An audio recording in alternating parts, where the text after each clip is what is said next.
पग पुन पुन शीशा पग पुन पुन शीशा बंदों जी बार बार जगदीशा। जा मैं अमृत ज्ञान है मानक भगत बैराग। धन श्री गुरु ग्रंथ साहिब उदद बंदों कर अनुराग। एक ओंकार सतगुरु जह प्रसाद सच होए।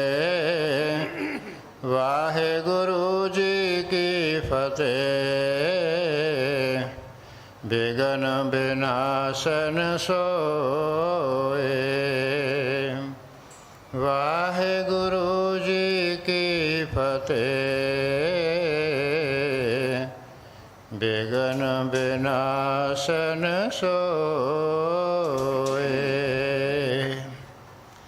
कोने हत्यो यह हो तो बलि हत आयुध को छत लाग्यो न को।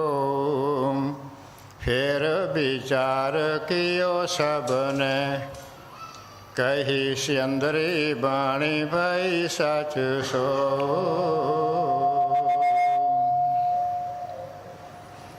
वाहिगुरु जी का खालसा वाहिगुरु जी की फतेह। गुरु दर ते हाजर गुरु सवारे खालसा जी। आप जी वडभागे हो जो 8वें पातशाह बाला प्रीतम सतगुरु जिस डिठे सब दुख जाए इन्हां अजमतां वडियाइयां दे मालक गुरु हरकृष्ण साहब महाराज जी दे पवित्र चरण छू प्राप्त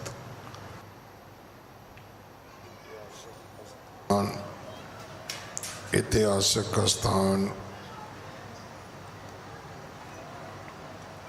गुरुद्वारा बंगला साहब करदे हां।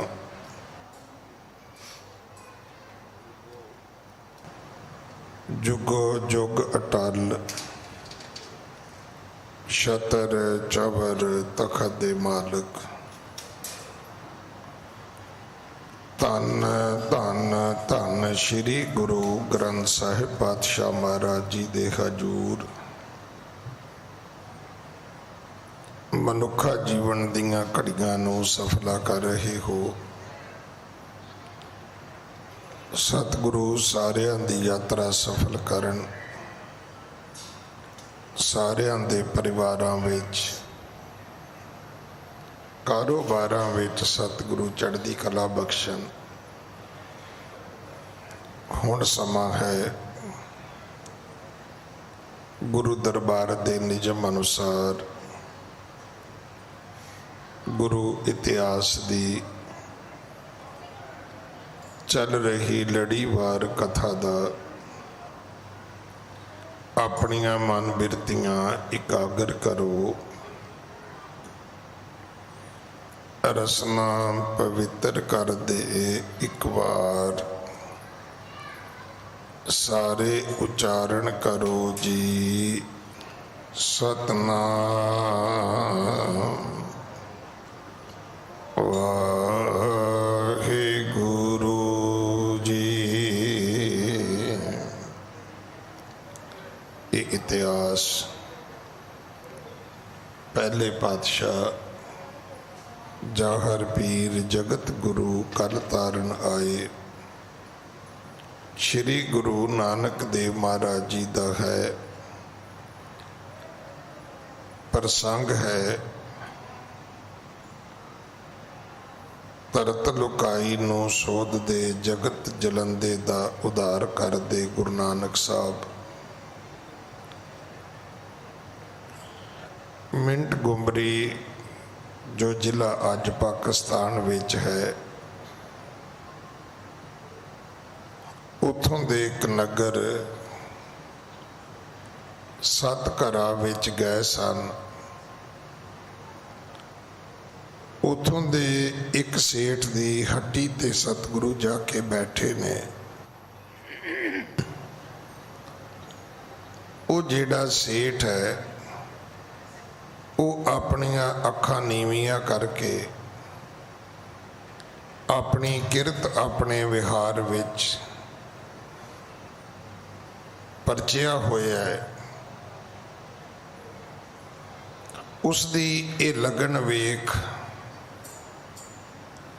ਕਿ ਨਾ ਉਹਨੂੰ ਕਿਸੇ ਸੱਜੇ ਦਾ ਫਿਕਰ ਹੈ ਨਾ ਖੱਬੇ ਦਾ ਫਿਕਰ ਹੈ।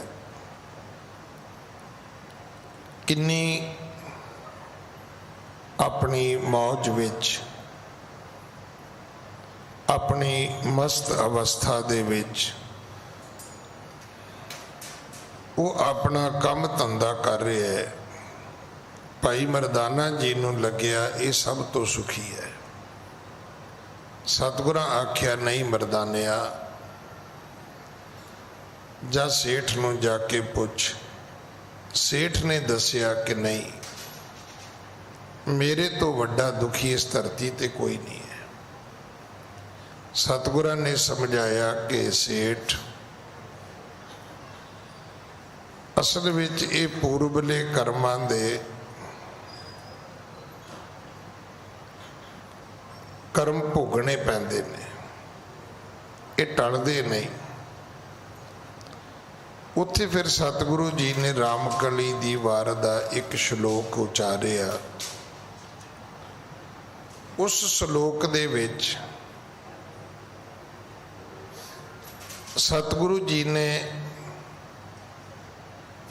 ਦੁਆਪਰ ਦੇ ਤ੍ਰੇਤੇ ਦੇ ਬੜੇ ਸਾਰੇ ਹਵਾਲੇ ਦਿੱਤੇ ਨੇ ਕਿ ਸਹੰਸਰ ਦਾਨ ਦੇ ਇੰਦਰ ਰਵਾਇਆ,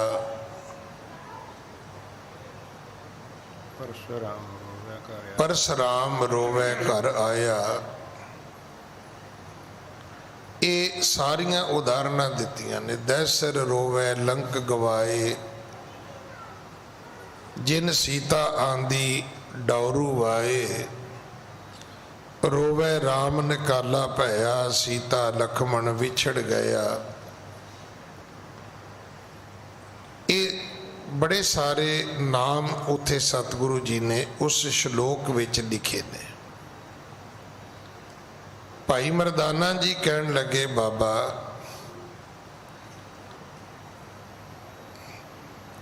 ਕੀ ਵਿਸਥਾਰ ਦੇ ਨਾਲ ਸਮਝਾਓਗੇ?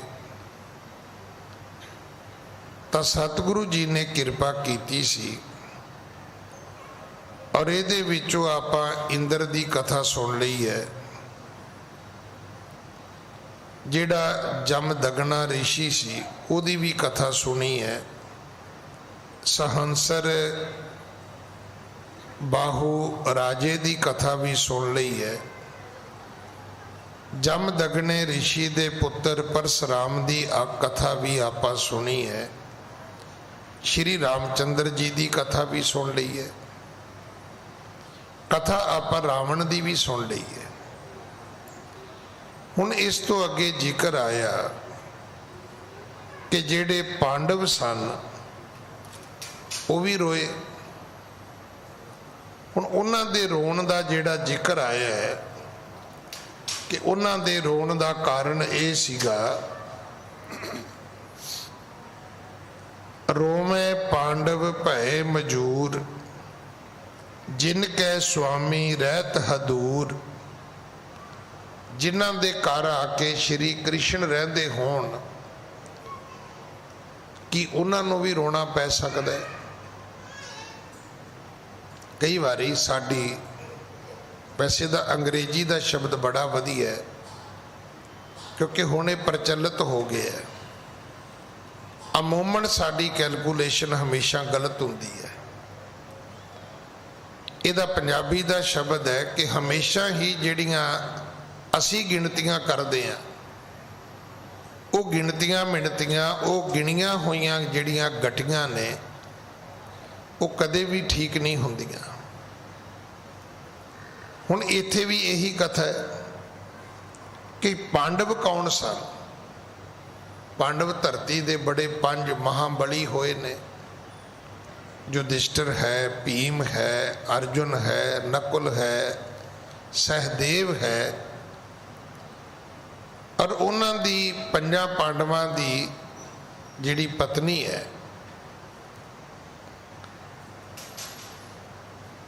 द्रुपद राजे दी धी द्रौपदी, वो दुनिया दी संसार दी एक बड़ी सुंदर स्त्री है। और उहदे शुभ गुणां दा भी इत्थे कवि जी ने जिक्र किया है। वेखो ये 2 चीज़ां दी कदे आपस विच गलती ना करना। सोहणे होना ये एक पक्ष है, सियाणे होना दूसरा पक्ष है। ये कोई जरूरी नहीं कि जिहड़ा सोहना होवे वो सियाणा भी होएगा, तो जिहड़ा सियाणा होवे वो बड़ा सुंदर होएगा, ये जरूरी नहीं है। दोवां दा इकट्ठे हो जाना ये बहुत घट हुंदा है कि कोई मनुख सोहना भी होवे, उहदी सूरत भी सुंदर होवे, उहदे अंदर परमात्मा ने सोहनी सीरत भी भरी होवे, शुभ गुण भी भरे होण। हुण ये जिहड़े पांडव जुआ खेडदे ने, गए ते दुर्योधन नूं मिलण सी, उत्थे जुआ खेडण लग गए। जुआ खेडदे खेडदे सब कुछ हार गए, अपनी घरवाली भी हार गए। दुर्योधन जिहड़ा सी उहने द्रौपदी दे बोले हुए शब्दां दा बदला लेना चितव लिया भी यही है जिहड़ी कहंदी सी अंधे कान दा। उन्हें उहदा चीर हरण करन दी कोशिश की। उत्थों 12 साल बनवास चले गए। 13वां साल इन्हां ने गुप्त रहना सी, क्योंकि शर्त सी कि एक 12 सालों तो बाद अगर 1 साल जे तुहाडा पता लग गया कि तुसी कित्थे हो तो तुहानूं 12 साल होर बनवास कटना पवेगा। ये रावी जेलम दे इलाके विच चले गए जिथे विराट नामी राजे दा राज सी। उत्थे पंजां ने छुप के समा गुजारना शुरू किया। कोई चौपड़ दा खिडारी बन गया जिन्हों कोच कह दईए, सिखाउण वाला। कोई घर दा रसोईया बन गया, कोई घोड़ियां दे तबेले दा नौकर बन गया, कोई गौवां दा गवाला बन गया। अर्जन जिहड़ा सी वो विराट राजे दी धी नूं निरतकारी सिखाउण लग गया। द्रौपदी जिहड़ी सी वो राणी दी दासी बन गई। उथे राणी दे भरा ने जिहदा नां रेणुका करके आउंदा है, उहदे भरा ने, उहदा नां क्रीचक है, उन्हें द्रौपदी नूं बेपत करन दी कोशिश की। उहदे विच जिहड़ा फिर भीम है वो उसदा वध करदा है। ये सारी कथा का भाव यह है, मैं पहला भी बेनती की भी शायद इनू मैं छड्ड भी दिया, मन करदा विचों छड्ड दिओ। फिर आउंदा भी नहीं, ये जदों भी आप ये शब्द पढ़ांगे कि जिहड़े पांडव सी वो क्यों रोए, परशुराम क्यों रोया, श्री रामचंद्र क्यों रोए। देखो मेरे वर्गा हामा तुमा क्या मेल, अपने चो कोई रो पवे तो केड़ी वड्डी गल है। जदों सतगुरु कहते ने कि नानक दुखिया सब संसार, असी ये गल मनन नूं तैयार नहीं है। साड़ी हालत तो सेठ वाली है। जे सुखी होइए तो आप सोचते भी मेरे तो वड्डा कोई नहीं है, जे दुखी होइए तो तां भी यही सोचते भी मेरे तो वड्डा कोई नहीं है। कि मेरे तो वड्डा दुखी कोई नहीं है। तो इत्थे रौला पै गया। वो करीचक जिहदे विच मन्निया जांदा सी कि 100 हाथियां दी ताकत सी उहदे विच, जिहदे विच हज़ारां हाथियां दी ताकत है, भीम ने उहदा रात नूं वध कर दिता।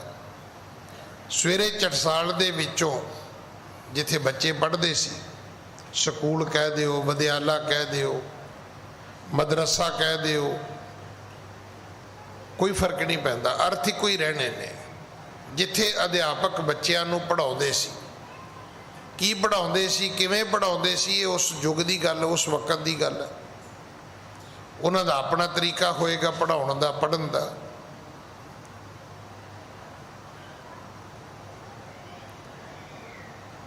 उत्थे करीचक दा वध हुंदा है। जदों रौला पैंदा ते सब तो वड्डा सवाल पैदा हुंदा है कि इनू मारिया किने है, क्योंकि उन्होंने किसी हथियार दे नाल नहीं सी मारिया गया। जिन्हों आप कहने ने वो शरीर ते कोई इंजरी सी, कोई जख्म सी, ना कोई जख्म नहीं सी। इथों अज दी कथा आरंभ है। हाँ जी। कोने हत्यो यह तो बलि, अत आयुध को छत लाग्यो ना को। आनन देख पछानत पे सिर तोर, जो पेट के माहे टिकाई। ਉਹਦੇ ਮੂੰਹ ਤੋਂ ਪਤਾ ਲੱਗਾ ਵੀ ਇਹ ਡੈਡ ਬੋਡੀ ਉਹਦੀ ਹੈ, ਇਹ ਮਰੇ ਦਾ ਸਰੀਰ ਕਰੀਚਕ ਦਾ ਸਰੀਰ ਹੈ। ਉਹਦੀਆਂ ਲੱਤਾਂ ਬਾਹਾਂ ਤੋੜੀਆਂ ਹੋਈਆਂ ਸੀ। ਜ਼ਖਮ ਜਿਹੜਾ ਸੀ ਉਹ ਕਿਸੇ ਹਥਿਆਰ ਦਾ ਨਹੀਂ ਸੀ। ਜਿਵੇਂ ਹੁੰਦਾ ਨਾ ਕੋਈ ਕਿਰਪਾਨ ਮਾਰੀ, ਕੋਈ ਗੋਲੀ ਮਾਰੀ, ਕੋਈ ਤਲਵਾਰ ਮਾਰੀ, ਕੋਈ ਨੇਜਾ ਬਰਛਾ ਮਾਰਿਆ, ਕੋਈ ਟਕੂਆ ਮਾਰਿਆ, ਕੋਈ ਚਾਕੂ ਮਾਰਿਆ, ਕੋਈ ਬਲੇਡ ਨਾਲ ਕੱਟ ਲਾ ਦਿੱਤਾ, ਐਸਾ ਕੁਝ ਨਹੀਂ ਸੀ ਉੱਥੇ। ਉਹਦਾ ਸਿਰ ਤੋੜ ਕੇ ਪੇਟ ਵਿੱਚ ਰੱਖ ਦਿੱਤਾ ਗਿਆ। हाथ न पाम न पावत है, बिस्माद भए सब जानियो ना जाई।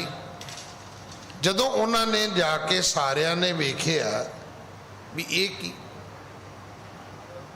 ये किदां दा कतल है बई, ये मर्डर किदां दा होया, कौन कर गया, किहड़ी बला कर गई, कौन बंदा आया, कित्थों आया, किधर चला गया। देखो अमूमन की हुंदा है, जदों भी तुसी शहादत दे अर्थ सुनोगे उत्थे जाके तुहानूं इहदी व्याख्या होर समझ आ जाएगी। शहीद कौन है? हर मरन वाला शहीद नहीं है। तुसी वेख्या होना है जदों भी किसी दी मौत हुंदी है, देखो साडा मुल्क ते होर तरह दा है, पर हौली हौली ये हो जाना है। जिवें जिवें बंदियां दियां इंश्योरेंसां होण लग गईयां ने, गौरमेंट की अपनी रिक्वायरमेंट हो जानी भी इहदा क्लेम कौन लै सकदा है। बाहरले मुल्कां दे विच घर वाला मर जाए तो घर वाली डैड बॉडी 30 मिनट तो ज़्यादा घर नहीं रख सकती। अगर वो नहीं इन्फॉर्म करती तो जिम्मेवार है। और उत्थे डैथ सर्टिफिकेट तो बगैर कदे किसी का संस्कार नहीं हुंदा। और बकायदा उहदा एक कॉलम है डेथ ऑफ काज, मौत किवें हुई है, कि उहदा ब्रेन हैमरेज होया, कि उहदा हार्ट फेल होया, की होया है। मौत दे कारण दसदे ने कौन शहीद है। साडे ते काम ही सौखा है, असी आप ही फैसला कर लेने जी शहीद है जी। इदा शहीद नहीं बनते। शहीद किसी मिशन नूं लैके, किसी एम नूं लैके, कोई धर्म लई, कोई कौम लई, कोई देश लई जदों आपा कुर्बान करदा है तां जाके उन्होंने ये संगिया, ये पदवी हासिल होंदी है। और इहदा सन्मान बहुत है। हर कबीले विच, हर कौम विच, हर कंट्री विच, हर धर्म विच शहीदां दी बहुत रिस्पैक्ट है, बहुत इज्जत है। ਕੋਈ ਵੀ ਕਿਸੇ ਦੇਸ਼ ਦਾ, ਕਿਸੇ ਧਰਮ ਦਾ ਕੋਈ ਵੀ ਸ਼ਹੀਦ ਹੋਵੇ, ਸਭ ਲੋਕ ਉਹਨੂੰ ਸਨਮਾਨ ਦਿੰਦੇ ਨੇ, ਉਹਦੇ ਪ੍ਰਤੀ ਆਪਣੀ ਸ਼ਰਧਾ, ਆਪਣਾ ਸਤਿਕਾਰ ਭੇਟਾ ਕਰਦੇ ਨੇ। ਹੁਣ ਇੱਥੇ ਸਭ ਤੋਂ ਵੱਡਾ ਸਵਾਲ ਹੈ ਵੀ ਇਹ ਮਰਿਆ ਕਿਵੇਂ ਹੈ, ਮਾਰਿਆ ਕਿੰਨੇ ਹੈ? ਮਾਰਨ ਵਾਲਾ ਕੌਣ ਸੀ? ਕੌਨੇ ਹਤਿਓ ये होतो बलि अत आयुध को छत लाग्यो ना को। ਕਹਿੰਦੇ ਇਹਦੇ ਸਰੀਰ ਤੇ ਕਿਸੇ ਹਥਿਆਰ ਦਾ, ਸ਼ਸਤਰ ਦਾ ਜ਼ਖਮ ਨਹੀਂ ਹੈ, ਕਿਉਂਕਿ ਜਿਹੜੀ ਉਹਦੀ ਧੌਣ ਤੋੜੀ ਹੈ ਉਹ ਵੀ ਭੀਮ ਨੇ ਉਦਾਂ ਹੀ ਘੁਮਾਤੀ ਹੋਣੀ ਹੈ। ਭੀਮ ਦੇ ਵਿੱਚ ਤਾਕਤ ਹੀ ਬੜੀ ਸੀ, ਉਹਨੇ ਉਹਦੀ ਮੁੰਡੀ ਉਦਾਂ ਹੀ ਘੁਮਾ ਛੜੀ ਫੜ ਕੇ। 2 ਵਾਰੀ ਘੁਮਾਈ ਹੋਣੀ, ਉਹ ਟੁੱਟ ਕੇ ਹੱਥ 'ਚ ਆ ਗਈ ਹੋਣੀ ਹੈ ਤਾਂ ਜੁਆਇੰਟ ਹੀ ਨੇ ਨਾ ਹਰ ਥਾਂ ਤੇ, ਹੱਡੀਆਂ ਦੇ ਜੋੜ ਨੇ ਪੂਰੇ ਸਰੀਰ ਦੇ ਵਿੱਚ। ਇਸ ਗੱਲ ਦਾ ਸਵਾਲ ਪੈਦਾ ਹੋ ਗਿਆ ਵੀ ਇਹਨੂੰ ਮਾਰਿਆ ਕਿਹਨੇ ਹੈ? ਕਿਸੇ ਸ਼ਸਤਰ ਦਾ ਜ਼ਖਮ ਨਹੀਂ ਹੈ, ਕਿਸੇ ਹਥਿਆਰ ਦਾ ਸਰੀਰ ਤੇ ਜ਼ਖਮ ਨਹੀਂ। ਹਾਂਜੀ। फिर विचार कियो सब ने कही सुंदरी बाणी भई सच सो। ਫਿਰ ਲੋਕਾਂ ਦੇ ਵਿੱਚ ਚਰਚਾ ਹੋਈ ਵੀ ਇਹ ਜਿਹੜੀ ਸਿਅੰਦਰੀ ਹੈ, ਵਿਰਾਟ ਰਾਜੇ ਦੀ ਰਾਣੀ ਦੀ ਜਿਹੜੀ ਦਾਸੀ, ਨਵੀਂ ਜਿਹੜੀ ਉਹਦੀ ਗੋਲੀ ਹੈ, ਇਹ ਵੱਧ ਉਹਦੇ ਰਾਹੀਂ ਹੋਇਆ ਹੈ, ਕਿਉਂਕਿ ਇਹਨੇ ਕੱਲ ਉਹਦੇ ਨਾਲ ਬਦਤਮੀਜ਼ੀ ਕੀਤੀ ਹੈ।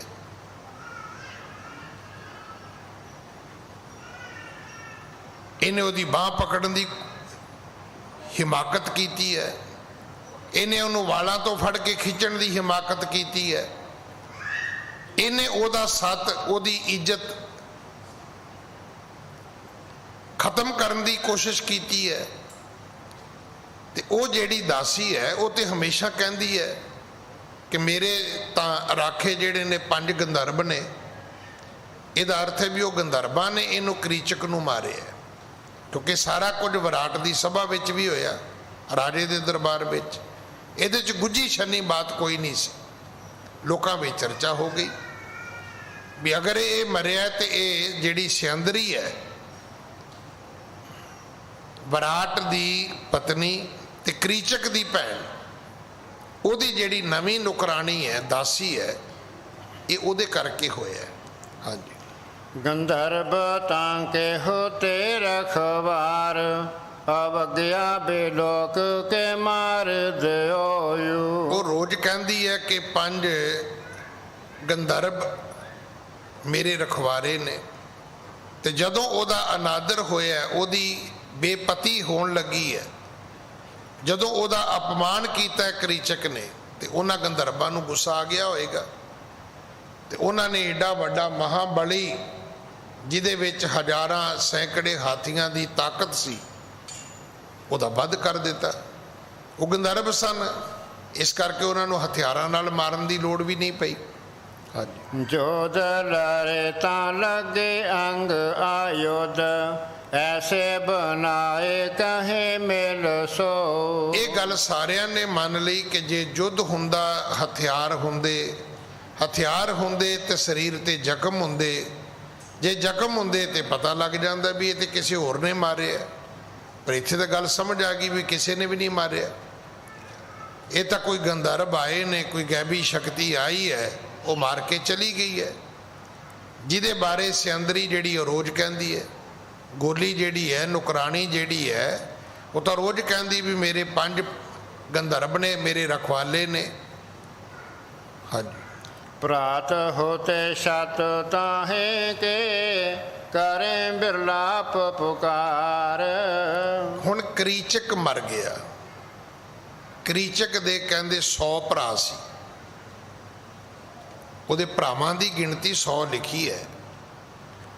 ਉਹ ਹੁਣ ਭੁੱਬਾ ਮਾਰ ਮਾਰ ਕੇ ਰੋਂਦੇ ਨੇ ਵੀ ਸਾਡਾ ਭਰਾ ਮਰ ਗਿਆ, ਸਾਡੇ ਭਰਾ ਦਾ ਕਿਸੇ ਨੇ ਵੱਧ ਕਰ ਦਿੱਤਾ। ਹਾਂਜੀ ਭੂਖਣ ਭੂਖਨ ਅਤ ਸ਼ਿੰਗਾਰ ਖਵੈ ਪੀਟਤ ਕਰ ਮੁਖ ਨਾਰ। ਉਹਨਾਂ 100 ਕਰੀਚਕ ਦੇ ਭਰਾਵਾਂ ਦੀਆਂ ਘਰ ਵਾਲੀਆਂ ਤੇ ਜਿੰਨੀਆਂ ਕਿ ਕਰੀਚਕ ਦੀਆਂ ਰਾਣੀਆਂ ਹੋਣਗੀਆਂ, ਕਹਿੰਦੇ ਉਹ ਆਪਣੇ ਸਿਰ ਦੇ ਵਾਲ ਪੁੱਟਦੀਆਂ ਨੇ ਵੀ ਏਡਾ ਵੱਡਾ ਮਹਾਬਲੀ ਸਾਡੇ ਪਰਿਵਾਰ ਦਾ ਕਿਸੇ ਨੇ ਮਾਰ ਦਿੱਤਾ ਹੈ। ਹਾਂਜੀ ਸ਼ੋਰ ਪਰਾਸਗਰੇ ਪੁਰ ਬੀਚੋ ਸੁਣ ਸੁਣ ਆਏ ਊਚ ਅਰ ਨੀਚੋ। ਪੂਰੀ ਨਗਰੀ ਵਿੱਚ ਰੌਲਾ ਪੈ ਗਿਆ, ਅਮੀਰ ਤੋਂ ਲੈ ਕੇ ਗਰੀਬ ਤੱਕ, ਗਰੀਬ ਤੋਂ ਲੈ ਕੇ ਅਮੀਰ ਤੱਕ, ਸਭ ਦੁਨੀਆ ਇਕੱਠੀ ਹੋ ਗਈ। ਸਭ ਨੇ ਆ ਕੇ ਕਰੀਚਕ ਦਾ ਵੱਧ ਹੋਇਆ ਵੇਖਿਆ ਵੀ ਏਡਾ ਵੱਡਾ ਮਹਾਰਥੀ ਤੇ ਕਿਸੇ ਨੇ ਇਹਦੀਆਂ ਲੱਤਾਂ ਬਾਹਾਂ ਤੋੜ, ਇਹਦੀ ਮੁੰਡੀ ਮਰੋੜ ਤੇ ਉਹਦਾ ਵੱਧ ਕਰ ਦਿੱਤਾ।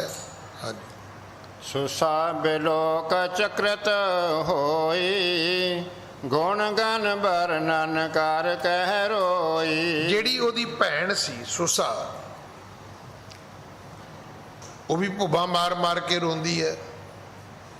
ਹੁਣ ਉਹ ਇਹ ਤਾਂ ਨਹੀਂ ਕਹਿੰਦੀ ਵੀ ਇਹ ਮੇਰੇ ਭਰਾ ਦੀ ਮੂਰਖਤਾ ਹੈ ਕਿ ਉਹਨੂੰ ਇੱਕ ਇਸਤਰੀ ਦੇ ਉੱਪਰ ਇਸ ਤਰ੍ਹਾਂ ਹੱਥ ਚੁੱਕਣ ਦੀ ਕੀ ਲੋੜ ਸੀ, ਇਸ ਤਰ੍ਹਾਂ ਦੀ ਮਾੜੀ ਨੀਅਤ ਪ੍ਰਗਟ ਕਰਨ ਦੀ ਕੀ ਲੋੜ ਸੀ, ਇਹਨੇ ਆਪਣਾ ਕੀਤਾ ਪਾਇਆ, ਇਹ ਤਾਂ ਨਹੀਂ ਕਹਿੰਦੀ। ਪਰ ਉਹਦਾ ਕਹਿੰਦੀ ਹੈ ਵੀ ਬੜਾ ਮਹਾਬਲੀ ਸੀ, ਬੜੀ ਉਹਦੀ ਤਾਕਤ ਸੀ, ਦੁਨੀਆ ਤੇ ਬੜਾ ਉਹਦਾ ਨਾਂ ਸੀ, ਲੋਕ ਉਹਦੇ ਕੋਲੋਂ ਡਰਦੇ ਸੀ। ਹੈ ਤੇ ਵੈਸੇ ਆਪਾਂ ਵੀ ਇਦਾਂ ਹੀ ਕਰਦੇ ਹਾਂ, ਕੋਈ ਬੰਦਾ ਮਾੜਾ ਵੀ ਮਰ ਜਾਏ ਤਾਂ ਉਹਦੇ ਚੰਗੇ ਚੰਗੇ ਗੁਣ ਗਾਉਂਦੇ ਆ, ਮਾੜੇ ਗੁਣ ਨਹੀਂ ਗਾਉਂਦੇ। ਲੱਖ ਕੋਈ ਬੁਰਾ ਆਦਮੀ ਮਰ ਜਾਏ, ਕੋਈ ਨਹੀਂ ਜਾ ਕੇ ਉੱਥੇ ਕਹਿੰਦਾ ਕਿ ਭਾਈ ਬੰਦਾ ਬੜਾ ਮਾੜਾ ਸੀ, ਚਲੋ ਮਰ ਗਿਆ ਚੰਗਾ ਹੋਇਆ। ਉਹ ਇੱਕ ਕਹਾਵਤ ਤਾਂ ਜ਼ਰੂਰ ਬਣੀ ਹੈ ਕਿ ਕਿਸੇ ਬਜ਼ੁਰਗ ਨੇ ਕਿਸੇ ਦੇ ਘਰ ਨੌਜਵਾਨ ਮੌਤ ਹੋਈ ਤੇ ਆਪਣੇ ਮੁੰਡੇ ਨੂੰ ਘੱਲਿਆ ਵੀ ਜਾ ਕਾਕਾ ਅਫਸੋਸ ਕਰਕੇ। ਉਹ ਕਹਿੰਦਾ ਵੀ ਮੈਂ ਕੀ ਕਵਾਂਗਾ, ਉਹ ਕਹਿੰਦਾ ਵੀ ਜੋ ਲੋਕ ਕਹਿਣਗੇ ਤੂੰ ਕਹਿ ਦੀ। ਉਹਨੇ ਮੁੰਡੇ ਨੇ ਵੇਖਿਆ ਵੀ ਬਾਹਰ ਲੋਕ ਕੀ ਕਹਿੰਦੇ ਨੇ। ਬਾਹਰ ਲੋਕ ਕਹਿੰਦੇ ਸੀ ਵੀ ਮੁੰਡਾ ਤੇ ਬਹੁਤ ਮਾੜਾ ਸੀ, ਇਹ ਤੇ ਚੰਗਾ ਹੋਇਆ ਰੱਬ ਨੇ ਸਾਂਭ ਲਿਆ। ਇੱਕੋ ਚਿਰ ਹੋਰ ਰਹਿੰਦਾ ਤੇ ਇਹਨੇ ਸਾਰੇ ਪਰਿਵਾਰ ਨੂੰ ਉਹ ਦਿਨ ਵਿਖਾਉਣੇ ਸੀ, ਉਹ ਮਾੜਾ ਸਮਾਂ ਵਿਖਾਉਣਾ ਸੀ ਕਿ ਜਿਹੜਾ ਸ਼ਾਇਦ ਇਹ ਚੇਤੇ ਵਿੱਚ ਰੱਖ ਦੇ। ਉਹਨੇ ਜਾ ਕੇ ਨੌਜਵਾਨ ਨੇ ਉਹੀ ਗੱਲ ਜਾ ਕੇ ਕਹਿਤੀ। ਕਹਿੰਦਾ ਜੀ ਹੋਇਆ ਤੇ ਮਾੜਾ ਹੈ ਵੀ ਨੌਜਵਾਨ ਤੁਹਾਡਾ ਪੁੱਤ ਮਰਿਆ ਹੈ, ਪਰ ਸਾਰੇ ਪਿੰਡ ਵਾਲੇ ਕਹਿੰਦੇ ਨੇ ਵੀ ਚੰਗਾ ਹੀ ਹੋਇਆ, ਨਹੀਂ ਤੇ ਹੈ ਤੇ ਬਹੁਤ ਮਾੜਾ ਆਦਮੀ ਸੀ, ਕੰਮ ਬੜੇ ਬੁਰੇ ਕਰਦਾ ਸੀ, ਤੇ ਇਹਨੇ ਤੇ ਤੁਹਾਨੂੰ ਸਾਰੇ ਟੱਬਰ ਨੂੰ ਹੱਥ ਵਿਖਾਉਣੇ ਸੀ। ਉਹਨਾਂ ਨੇ ਕੁੱਟ ਸੁੱਟਿਆ ਵੀ ਸਾਡੇ ਘਰ ਮੌਤ ਹੋਈ ਤੇ ਤੂੰ ਕੀ ਕਹੀ ਜਾਂਦਾ। ਇਦਾਂ ਦੀ ਕਹਾਵਤ ਇੱਕ ਆਪਾਂ ਸੁਣੀ ਹੈ, ਪਰ ਹਕੀਕਤ ਵਿੱਚ ਆਪਾਂ ਕਦੇ ਵੀ ਨਹੀਂ ਵੇਖਿਆ ਵੀ ਕੋਈ ਆਦਮੀ ਇਹ ਕਵੇ ਕਿ ਵੇਖੋ ਜੀ ਆਪਣੀ ਕਰਤੂਤੀ ਮਰਿਆ, ਆਪਣੇ ਕਰਮੀ ਮਰਿਆ ਜੀ, ਬੁਰਾ ਹੀ ਸੀ ਜੀ, ਮਰਨਾ ਤੇ ਹੈ ਹੀ ਸੀ ਇਸ ਨੇ।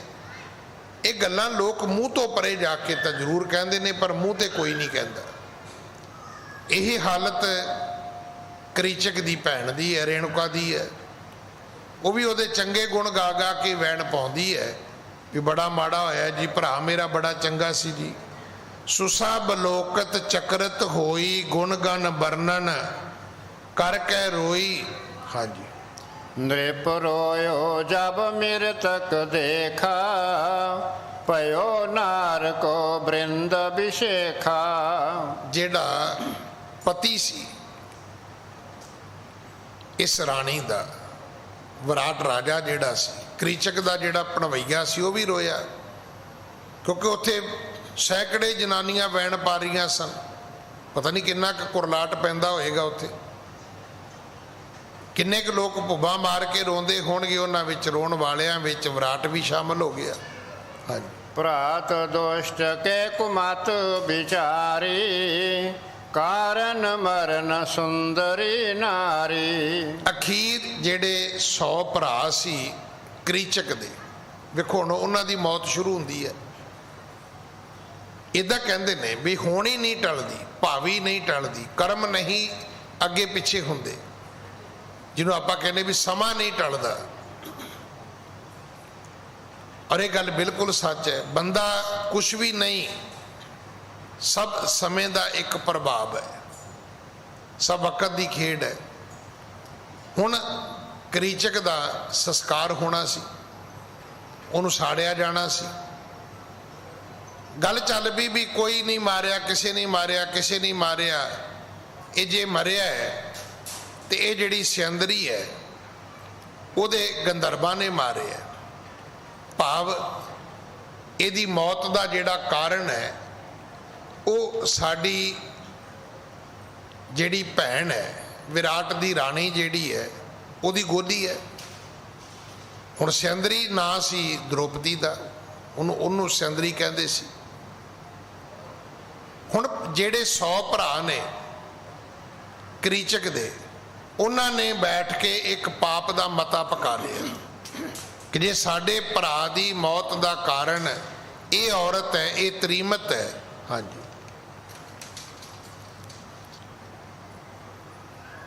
ਭਰਾਤ ਦੁਸ਼ਟ ਕੇ ਕੁਮਤ ਵਿਚਾਰੇ, ਭਰਾਤ ਦੁਸ਼ਟ ਕੇ ਕੁਮਤ ਵਿਚਾਰੀ, ਮਾਂ ਕਾਰਨ ਮਰਨ ਸੁੰਦਰੀ ਨਾਰੀ, तेह को जारेंगे इस साथा, कह अस गयो द्रौपदी हाथा। उन्होंने फैसला कर लिया कि जदों करीचक दी चिखा बनेगी तो इस सियंदरी नूं उहदे विच सुटांगे, ये उहदे नाल ही सड़ेगी। जे इन्हें अपनी पत बचाउण लई उहदा वध कीता है तो चलो जिउंदिया तो जो कर लिया सो कर लिया, फिर मरेगी उहदे नाल ही। इउं कह के उन्होंने फिर द्रौपदी दी बांह फड़ ली भी तू भी नाल ही चल। हाँ जी, वहर नगर ते चिखा बनाई, बहु नर तेह को लीन ऊंचाई। शहर तो बाहर चिखा बनाई गई, लकड़ा कट्ठियां कीतियां गईयां। बड़े सारे लोग ने जेड़े करीचक दी देह नूं, उहदे शरीर नूं, उहदी डैड बॉडी जेड़ी है उहनूं चुक के तुर पे साड़न वास्ते। हाँ जी, बिन रखियक गह कर तेह हाथा, गमने लोक लिए तेह साथा। हुण इत्थे द्रौपदी नूं बचाउण वाला कोई नहीं, जिन्हों सियंदरी कहंदे ने। लोग ओदी बांह फड़ के तुर पे नाल भी चल, तू भी चल नाल ही, जिथे सड़ेगा उथे तैनू भी नाल ही साड़ांगे। हाँ जी, चीन चीर में चल के देही, दीप शिखा मद दर्पण हजेही। ते ओदा जेड़ा स्वरूप है उन्हों कवि जी फिर कहते हैं कि वो दुनिया दे विच इउं मानो कि उस वक्त जेड़े बड़े सुंदर स्वरूप वालियां धरती ते इस्त्रियां होणगियां, उन्हां विचों द्रौपदी एक सी। हाँ जी, नाब रुमावल उपमा पारी, मनो मेर पर जमना वारी। लोक बिलोक गिरा अलाई, बिन अपराध देहो छुरवाई। लोक बलोकें गिरा अलाई, लोकां ने वेखिया ते कईयां ने कहने की कोशिश भी की भी ਇਹਦਾ ਕੀ कसूर है। जे वो जिउंदा सी ते वो ਇਹਦੀ पत लुटनी चाहुंदा सी, जे ਇਹ ਉਹ मर गया है तो तुसीं ਇਹਨੂੰ ਉਹਦੇ ਨਾਲ ਸਾੜਨਾ चाहुंदे हो। कई लोगों ने यतन किया कि द्रौपदी नूं छड़वा दिता जाए, छड़ दिता जाए। कोई न माने किसको कहनो, करीचक मरन शोक किए दहनो। किसे ने किसे दी सुनी नहीं, किसे ने किसे दी मन्नी नहीं, बस ओदा करीचक दे मरे दा सोग बहुता सी ते ओदे नाल ही साड़न दा सारियां दा ये दुष्ट फैसला सी। हाँ जी, बिल पै बहुत मिले नर नारी, पयो द्रौपदी को दुख पारी। एक पासे लोग करीचक नूं रोंदे ने, एक पासे द्रौपदी अपने आप नूं वेख के फिर दुखी होई है कि ये मर भी गया है पर मेरी मुसीबत तो नहीं टली, हुणे मैनू फिर मारन वास्ते लोग नाल साड़न वास्ते लै तुरे ने। ਹਾਂਜੀ। ਗਹੇ ਹਾਥ ਤੇ ਵਿਆਕੁਲ ਹੋਈ, ਰਖਿਅਕ ਦੇਖਿਓ ਨਿਕਟ ਨਾ ਕੋਈ। ਉਹਨੂੰ ਕੋਈ ਨਜ਼ਰ ਨਹੀਂ ਆਉਂਦਾ ਜਿਹੜਾ ਉਹਦੀ ਰਾਖੀ ਕਰ ਸਕੇ। ਇਸ ਕਰਕੇ ਬੜੀ ਵਿਆਕਲ ਹੈ, ਕਿਉਂਕਿ ਜਿਵੇਂ ਜਿਵੇਂ ਉਹਦਾ ਮਿਰਤਕ ਸਰੀਰ ਲੈ ਕੇ ਤੁਰੇ ਜਾਂਦੇ ਨੇ, ਉਵੇਂ ਉਵੇਂ ਦ੍ਰੋਪਦੀ ਨੂੰ ਅੱਗੇ ਆਪਣੀ ਮੌਤ ਨਜ਼ਰ ਆਉਂਦੀ ਹੈ ਵੀ ਜਦੋਂ ਉਹਦੀ ਚਿਖਾ ਨੂੰ ਅੱਗ ਲੱਗੇਗੀ ਤੇ ਭੀੜ ਤੇ ਮੈਨੂੰ ਚੁੱਕ ਕੇ ਉਹਦੇ ਵਿੱਚ ਸੁੱਟੇਗੀ ਤੇ ਮੈਨੂੰ ਤੇ ਉੱਥੇ ਬਚਾਉਣ ਵਾਲਾ ਕੋਈ ਨਹੀਂ ਹੋਵੇਗਾ। ਹਾਂਜੀ। ਰੋਦਨ ਕਰਤ ਨੈਣ ਚਲਕਾਹੀ, ਮਨਹੁ ਮੀਨ ਦੈ ਜਲ ਕੇ ਮਾਹੀ। ਕਹਿੰਦੇ ਰੋਂਦੀ ਹੈ, ਇੰਨਾ ਰੋਂਦੀ ਹੈ ਕਿ ਮਾਨੋ ਉਹਦੀਆਂ ਅੱਖਾਂ ਦੇ ਵਿੱਚੋਂ ਮਨੋ ਮੀਨ ਦਵੈ ਜਲ ਕੇ ਮਾਹੀ, ਜਿਵੇਂ ਕਿਸੇ ਮੱਛੀ ਦੇ ਮੂੰਹ ਚੋਂ ਕਹਿੰਦੇ ਜਿਵੇਂ ਉਹਨੂੰ ਬਾਹਰ ਕੱਢੋ ਤੇ ਪਾਣੀ ਡਿੱਗਦਾ ਹੈ ਨਾ, ਇਵੇਂ ਇਹਦੀਆਂ ਅੱਖਾਂ ਦੇ ਵਿੱਚੋਂ ਪਾਣੀ ਨਿਕਲਦਾ ਹੈ। ਕਈ ਵਾਰੀ ਅਸੀਂ ਕਹਿ ਵੀ ਦਿੰਦੇ ਵੀ ਆਹ ਵੇਖੋ ਜੀ ਕਿੱਡੇ ਕਿੱਡੇ ਵੱਡੇ ਹੰਝੂ ਲੈ ਕੇ ਰੋ ਰਿਹਾ ਹੈ। ਇੱਦਾਂ ਦ੍ਰੋਪਦੀ ਜਿਹੜੀ ਹੈ ਉਹ ਰੋਂਦੀ ਹੈ, ਆਪਣੇ ਆਪ ਨੂੰ ਛਡਾਉਣ ਦਾ ਬਚਾਉਣ ਦਾ ਯਤਨ ਤੇ ਕਰਦੀ ਹੈ, ਪਰ ਸਾਹਮਣੇ ਕੋਈ ਨਜ਼ਰ ਹੀ ਨਹੀਂ ਆਉਂਦਾ। ਹਾਂਜੀ। ਸੂਕੇ ਅਧਰ ਬੋਲ ਨ ਆਵਤ, ਬਿਥਰੇ ਕੇ ਸੁਤਰਾਸ ਬਹੁ ਪਾਵਤ। ਅਖੀਰ ਕਹਿੰਦੇ ਰੋਂਦੀ ਰੋਂਦੀ ਦੇ ਬੁੱਲ ਵੀ ਸੁੱਕ ਗਏ, ਮੂੰਹ ਸੁੱਕ ਗਿਆ, ਗਲਾ ਸੁੱਕ ਗਿਆ, ਸਿਰ ਦੇ ਵਾਲ ਵੀ ਜਿਹੜੇ ਸੀ ਉਹ ਖਿਲਰ ਗਏ। ਹਾਂਜੀ। ਸੁਧ ਨ ਸੰਭਾਰਨ ਸੀਸ ਪਿਛੋਰੀ, ਗਮਨੇ ਸਰਬ ਭੀਮ ਗ੍ਰਹਿ ਓਰੀ। ਇਹਨੂੰ ਹੁਣ ਆਪਣੇ ਆਪ ਦੀ ਸੁੱਧ ਨਹੀਂ ਤਾਂ ਕਵੀ ਜੀ ਕਹਿੰਦੇ ਵੀ ਆਪਣੀ ਗੁੱਤ ਦੀ ਸੰਭਾਲ ਕੀ ਕਰੇ, ਆਪਣੇ ਵਾਲਾਂ ਦੀ ਕੀ ਸੰਭਾਲ ਕਰੇ। ਪਰ ਇੱਕ ਗੱਲ ਜ਼ਰੂਰ ਚੰਗੀ ਹੋਈ ਕਿ ਜਿਸ ਪਾਸਿਓਂ ਉਹ ਕਰੀਚਕ ਦਾ ਸਰੀਰ ਲੈ ਕੇ ਤੁਰੇ ਨੇ, ਰਸਤੇ ਵਿੱਚ ਭੀਮ ਦਾ ਘਰ ਸੀ। ਤੇ ਹੋਇਆ ਕਿ ਭੀਮ ਸਾਰੀ ਰਾਤ ਇਹਦਾ ਵੱਧ ਕਰਦਾ ਰਿਹਾ ਕਰੀਚਕ ਦਾ, ਤੇ ਅੱਜ ਉਹ ਸਵੇਰੇ ਉੱਠਿਆ ਹੀ ਨਹੀਂ, ਉਹ ਆਪਣੇ ਘਰ ਹੀ ਸੁੱਤਾ ਰਿਹਾ। ਹੁਣ ਜਦੋਂ ਭੀੜ ਉੱਥੋਂ ਕੋਈ ਵਰਲਾਪ ਕਰਦੇ ਹੋਣਗੇ, ਕਈ ਗੁੱਸੇ ਵਿੱਚ ਬੋਲਦੇ ਹੋਣਗੇ, ਉਹਨਾਂ ਦੇ ਬੋਲਣ ਦੀ ਆਵਾਜ਼ ਜਿਹੜੀ ਹੈ ਉਹ ਭੀਮ ਦੇ ਕੰਨਾਂ ਤੱਕ ਪਹੁੰਚਦੀ ਹੈ। ਹਾਂਜੀ। ਸੁਣਿਓ ਸ਼੍ਰੋਣ ਮੈਂ ਸ਼ੋਰ ਵਿਸ਼ਾਲਾ, ਉਠਿਓ ਨੀਂਦ ਤਜ ਕਰ ਤੇ ਕਾਲਾ। ਜਦੋਂ ਭੀਮ ਨੇ ਕੰਨਾਂ ਵਿੱਚ ਰੌਲਾ ਸੁਣਿਆ, ਸ਼ੋਰ ਸੁਣਿਆ, ਕੁਰਲਾਟ ਸੁਣਿਆ, ਭੀਮ ਉੱਠਿਆ ਤਾਂ ਉਹਨੇ ਦੋ ਚੀਜ਼ਾਂ ਵੇਖੀਆਂ। ਇੱਕ ਤੇ ਕਰੀਚਕ ਦਾ ਸਰੀਰ ਲੈ ਕੇ ਤੁਰੇ ਜਾਂਦੇ ਨੇ, ਦੂਜਾ ਉਹ ਦ੍ਰੋਪਦੀ ਦੀਆਂ ਬਾਹਾਂ ਫੜ ਕੇ ਵੀ ਲਈ ਜਾਂਦੇ ਨੇ, ਔਰ ਬੋਲਦੇ ਤੁਰੇ ਜਾਂਦੇ ਨੇ ਵੀ ਇਹਨੂੰ ਨਾਲ ਹੀ ਸਾੜਾਂਗੇ। ਹਾਂਜੀ। ਦੇਖ ਪੰਚਾਲੀ ਕੋ ਅਕੁਲਾਵਾ, ਜਿਹ ਕੋ ਬਦਨ ਕਮਲ ਕੁਮਲਾਵਾ। ਜਦੋਂ ਇਹਨੇ ਪੰਚਾਲੀ ਨੂੰ ਵੇਖਿਆ, ਇਹ ਵੀ ਬੜਾ ਹੈਰਾਨ ਹੋਇਆ ਵੀ ਇਹ ਕੀ ਮਰਿਆ ਤੇ ਉਹ ਹੈ ਤੇ ਸਾੜਨ ਨਾਲ ਇਹਨੂੰ ਵੀ ਲੱਗੇ ਨੇ। ਹੁਣ ਇਹਦਾ ਭੀਮ ਦਾ ਆਪਣਾ ਵੀ ਮਨ ਵਿਚਲਤ ਹੋਇਆ। ਹਾਂਜੀ। ਨੈਣ ਸੈਨ ਦੇਨੀ ਸਮਝਾਈ, ਮੈਂ ਆਵੋ ਤਬ ਕਰੋ ਸਹਾਈ। ਪਰ ਇਹਨੇ ਦ੍ਰੋਪਦੀ ਨੂੰ ਇਸ਼ਾਰਾ ਜ਼ਰੂਰ ਕਰ ਦਿੱਤਾ, ਭਾਵ ਮੈਨੂੰ ਹੁਣ ਪਤਾ ਲੱਗ ਗਿਆ ਤੇ ਤੂੰ ਫਿਕਰ ਨਾ ਕਰੀ, ਮੈਂ ਤੇਰੀ ਮਦਦ ਕਰਾਂਗਾ। ਹੁਣ ਤੁਸੀਂ ਕਹੋਗੇ ਜੀ ਇਸ਼ਾਰਾ ਕੀ ਕੀਤਾ, ਸਮਝ ਕਿਵੇਂ ਆ ਗਈ? ਨਹੀਂ, ਇਹ ਹਕੀਕਤ ਹੈ। ਜਿਹੜੀ ਬਾਡੀ ਲੈਂਗੁਏਜ ਹੈ ਨਾ, ਅਜੇ ਤੇ ਪਤਾ ਨਹੀਂ ਇਹ ਸ਼ਬਦਾਂ ਨੂੰ ਕਦੋਂ ਕਿਹਨੇ ਜਨਮ ਦਿੱਤਾ ਹੈ। ਜਿਹੜੇ ਸ਼ਬਦ ਹੋਂਦ ਵਿੱਚ ਆਏ ਨੇ, ਅੱਖਰ ਆਏ ਨੇ, ਜਿਹੜੀਆਂ ਭਾਖਿਆ ਆਈਆਂ ਨੇ, ਅੱਜ ਵੀ ਤੁਸੀਂ ਵੇਖੋ ਇੱਕ ਮਨੁੱਖ ਨੂੰ ਛੱਡ ਦਿਓ,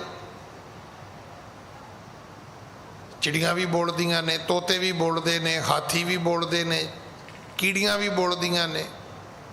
ਸਤਿਗੁਰੂ ਦੀ ਬਾਣੀ 'ਚ ਵੀ ਲਿਖਿਆ ਕਿ ਹਾਥੀ ਦੀ ਚਿੰਗਾਰ ਨਾਲੋਂ ਜਿਹੜੀ ਚੀਟੀ ਦੀ ਪੁਕਾਰ ਹੈ, ਕਹਿੰਦੇ ਰੱਬ ਪਹਿਲਾਂ ਸੁਣਦਾ।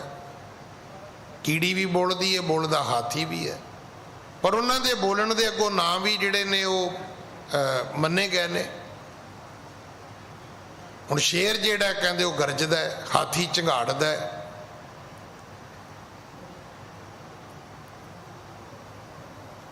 ਹੁਣ ਇਹਨੇ ਇਸ਼ਾਰੇ ਨਾਲ ਉਹਨੂੰ ਸਮਝਾਇਆ ਕਿ ਮੈਂ ਤੇਰੀ ਮਦਦ ਕਰਾਂਗਾ। ਹਾਂਜੀ। ਕੁਛ ਕ ਦ੍ਰੋਪਦੀ ਧੀਰਜ ਧਰਿਓ, ਬਹੁਤ ਨਦੀ ਜਨ ਹਾਥ ਪਕਰਿਓ। ਹੁਣ ਦ੍ਰੋਪਦੀ ਨੂੰ ਧੀਰਜ ਆ ਗਿਆ। ਇਉਂ ਮਾਨੋ ਕਿ ਨਦੀ ਵਿੱਚ ਰੁੜੀ ਜਾਂਦੀ ਨੂੰ ਤਿਨਕੇ ਦਾ ਸਹਾਰਾ ਮਿਲ ਗਿਆ ਕਿ ਹੁਣ ਮੇਰੀ ਰਾਖੀ ਹੋ ਜਾਏਗੀ, ਹੁਣ ਮੇਰਾ ਬਚਾਅ ਹੋ ਜਾਏਗਾ।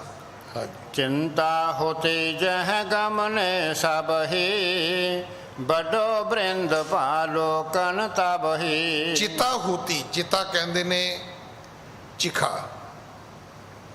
ਇਹ ਦੋ ਸ਼ਬਦ ਨੇ, ਇਹਦਾ ਹਮੇਸ਼ਾ ਧਿਆਨ ਰੱਖਣਾ। ਜਦੋਂ ਤੁਸੀਂ ਚਿਤਾ ਕਹੋਗੇ ਉਹਦੇ ਅਰਥ ਹੋਰ ਹੈ, ਚਿੰਤਾ ਕਹੋਗੇ ਉਹਦੇ ਅਰਥ ਹੋਰ ਨੇ, ਚੇਤਾ ਕਹੋਗੇ ਉਹਦੇ ਅਰਥ ਹੋਰ ਨੇ, ਚਿੱਤ ਕਹੋਗੇ ਉਹਦੇ ਅਰਥ ਹੋਰ ਨੇ।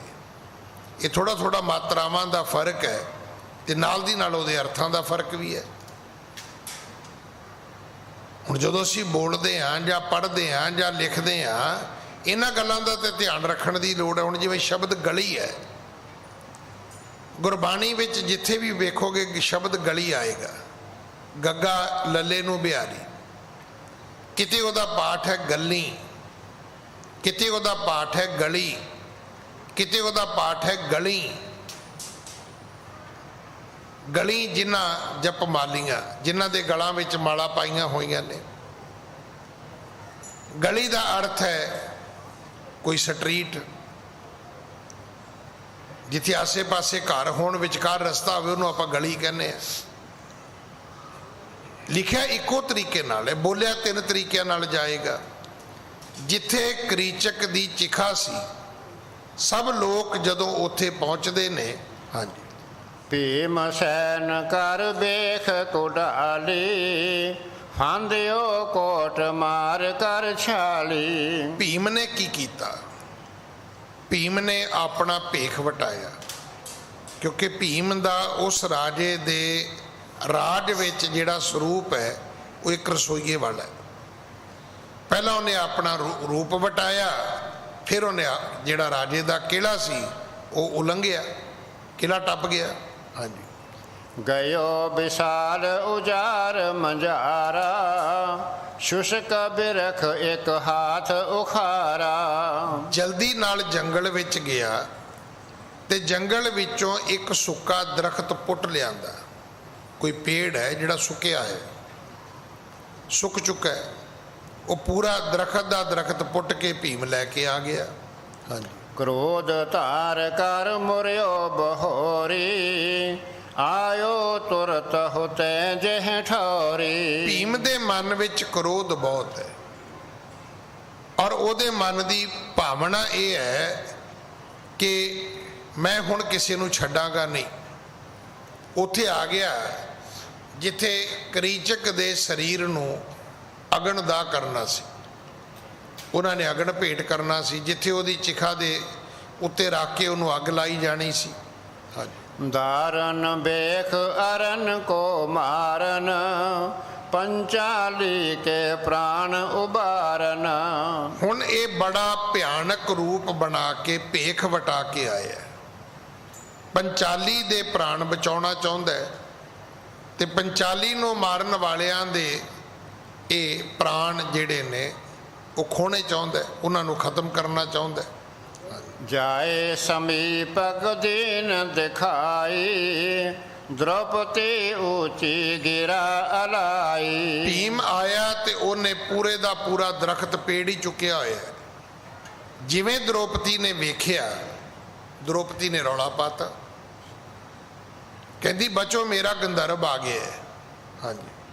ਗੰਧਰਵ ਜੋ ਮੇਰੋ ਰਖਵਾਰੀ, ਸੋ ਆਇਓ ਤੁਮ ਲਿਹੋ ਨਿਹਾਰੀ। ਆ ਵੇਖ ਲੋ ਸਾਹਮਣੇ ਖਲੋਤਾ ਹੈ, ਫਿਰ ਨਾ ਕਹਿਣਾ ਵੀ ਮੈਂ ਦੱਸਿਆ ਨਹੀਂ ਤੁਹਾਨੂੰ।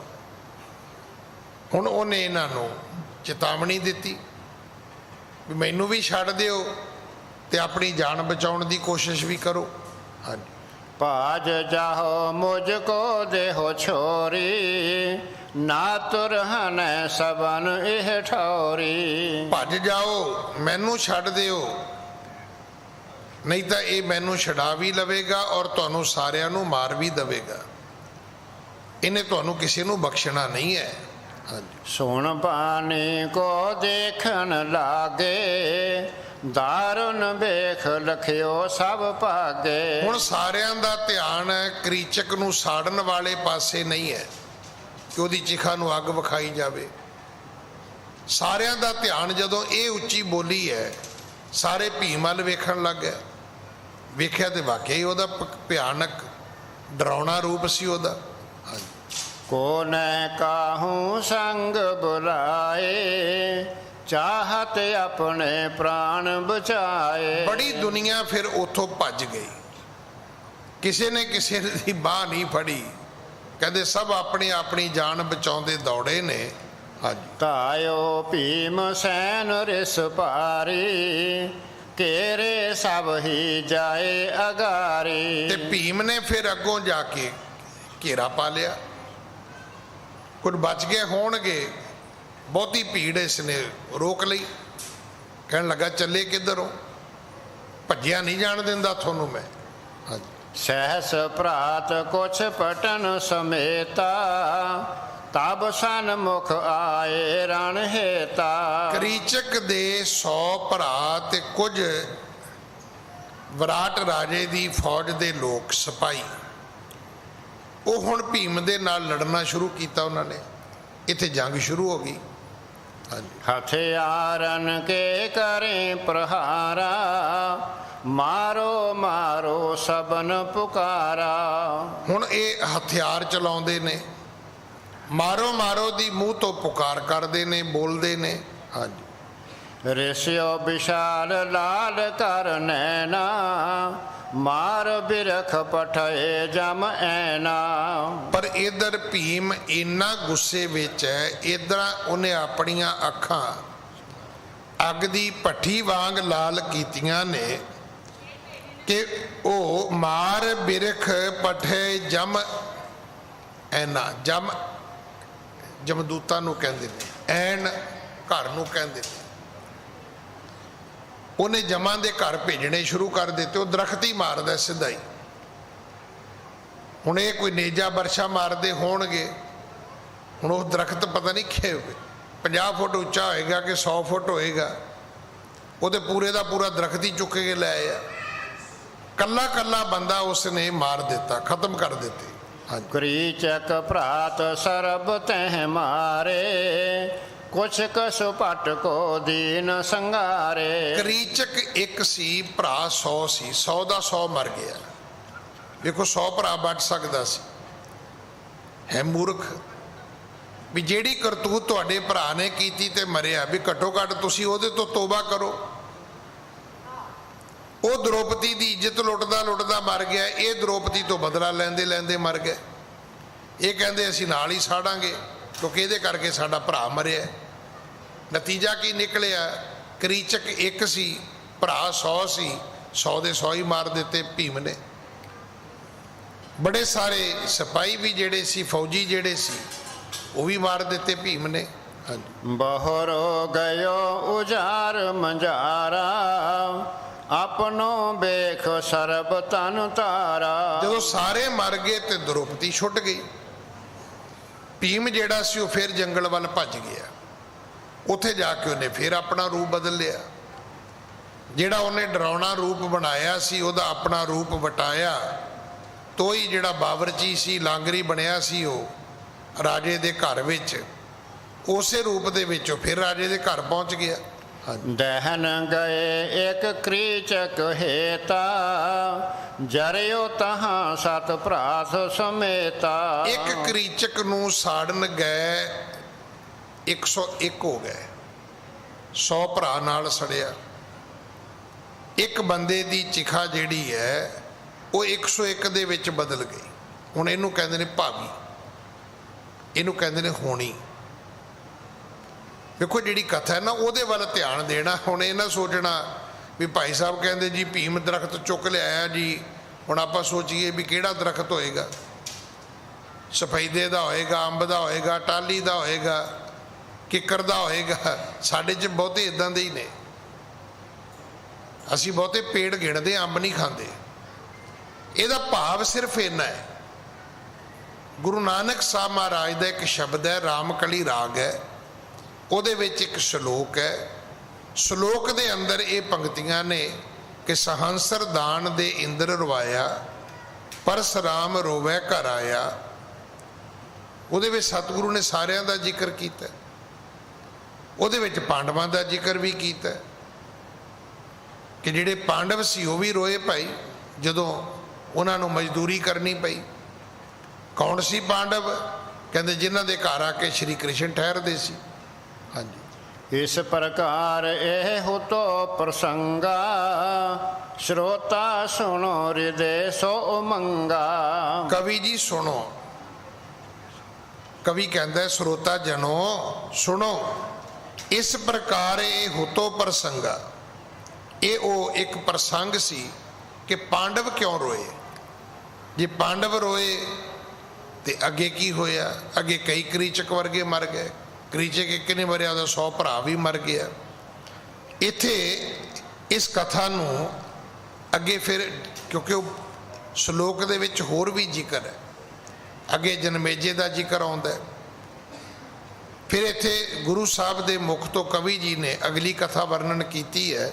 ਹਾਂਜੀ, ਬ੍ਰਹਮ ਗਿਆਨ। ब्रह्म ज्ञान जिनके हृदय जान्यो सहज स्वरूप।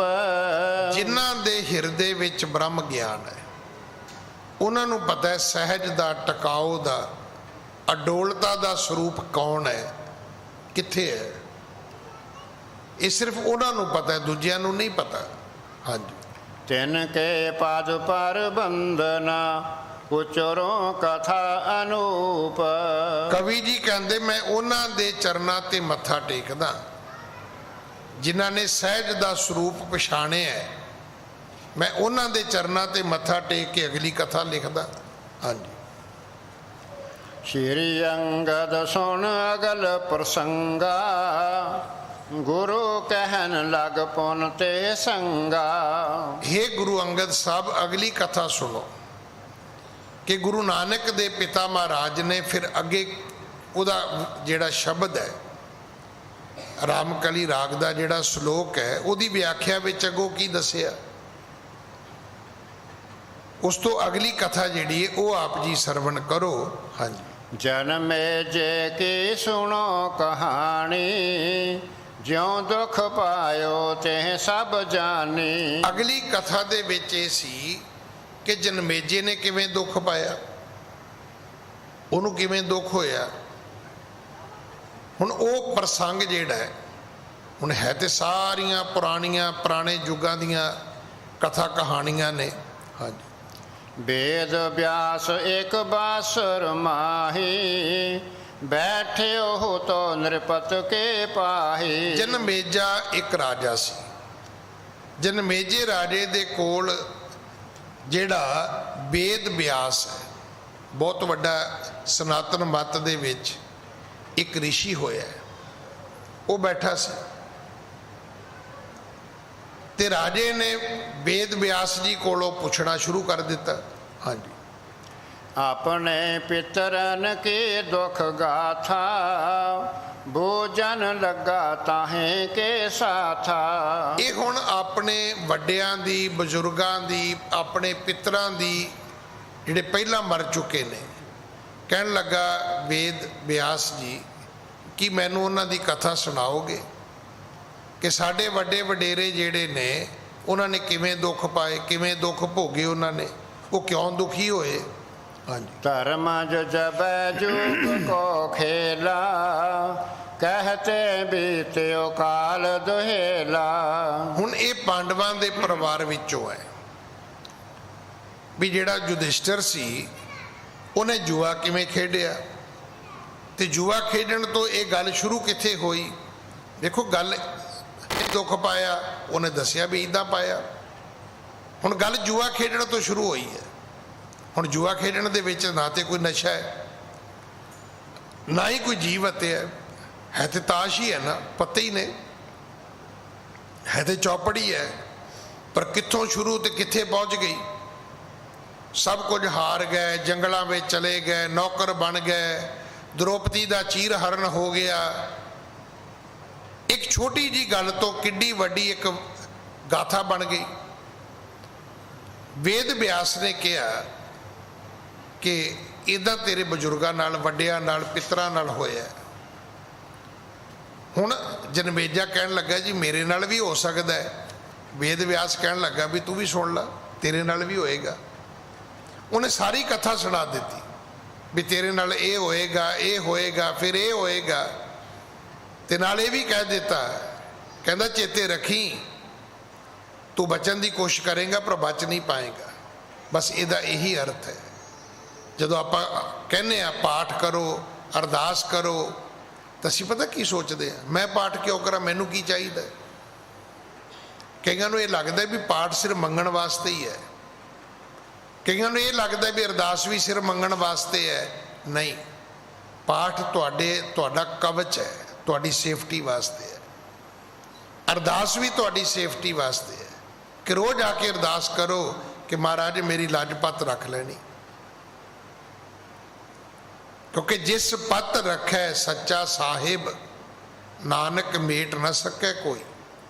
ਜੇ ਉਹ ਪੱਤ ਰੱਖੇ ਤੇ ਬਚਦੀ ਹੈ। ਤੇ ਜੇ ਕਹੀਏ ਵੀ ਮੈਂ ਆਪਣੀ ਇੱਜ਼ਤ ਵਧਾ ਸਕਦਾ ਤੇ ਬੇਇੱਜ਼ਤੀ ਬਚਾ ਸਕਦਾ, ਨਾ ਬੰਦਿਆ ਤੂੰ ਤੇ ਕਿਤੇ ਵੀ ਨਹੀਂ ਹੈਗਾ। ਆ ਵੇਖ ਏਡੇ ਏਡੇ ਵੱਡਿਆਂ ਦੀਆਂ ਕਥਾਵਾਂ ਸੁਣ। ਇਹ ਉਹਦਾ ਇੱਕ ਪਾਰਟ ਹੈ ਜਿਹੜਾ ਆਪਾਂ 2-3-4 ਦਿਨ ਤੋਂ ਲਗਾਤਾਰ ਸੁਣ ਰਹੇ ਹਾਂ। ਅੱਜ ਸਮਾਂ ਸਮਾਪਤ ਹੈ। ਭੁੱਲਾਂ ਬਖਸ਼ੋ ਜੀ, ਫਤਿਹ ਬੁਲਾਓ। ਵਾਹਿਗੁਰੂ ਜੀ ਕਾ ਖਾਲਸਾ, ਵਾਹਿਗੁਰੂ ਜੀ ਕੀ ਫਤਿਹ।